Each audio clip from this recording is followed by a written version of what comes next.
Now, if this is your first introduction to the Punisher, you'll get a pretty good idea of what his character is about. But the main issue with One Last Kill is that it retreads old ground while still having its roots in the Netflix continuity.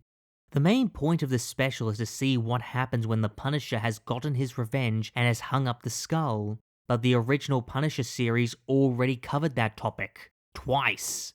Where he got revenge on the people responsible for the massacre of his family and retired the Punisher persona, only for him to be drawn back into the violence. You killed everyone.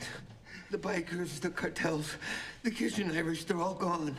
The reason for the retread is because Bernthal felt each time Marvel covered the topic, it didn't feel like Frank genuinely hit rock bottom. I think it's always been sort of this question and this thing that Marvel has always been trying to do with the characters. How can we really take a step forward? And every time we sort of tried to take that step forward, it didn't really seem genuine to me. I felt like we really needed to see what rock bottom looked like with Frank, and I think you're going to see it in this. Now, don't get me wrong, One Last Kill does handle Frank's retirement in a unique way, with his hallucinations and mental health issues. But when watching the Punisher's full story from Daredevil Season 2 to the Punisher show to One Last Kill, it feels pretty disjointed. Especially since at the end of Season 2, Frank had pretty much embraced the Punisher persona. And as I said before, One Last Kill is still tied to the Netflix continuity, since it's featuring both Karen and Curtis, Frank's closest friends. And the emotional weight their appearance carries comes from their history from the original series. And the retcon that the Nucci family had a hand in the massacre that killed Frank's family feels really forced. Especially since Frank already killed the Nucci family in the first episode of the original Punisher show.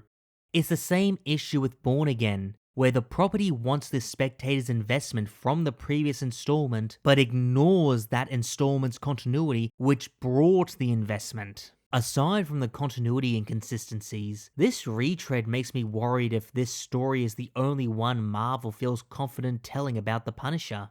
And if we do see more stories with Frank Castle in the lead, does this mean we're going to have to do this whole song and dance a fourth time? Which leads me back to the idea of expanding Nucci's plot on how the Punisher's lethal mentality has a harmful impact on the world.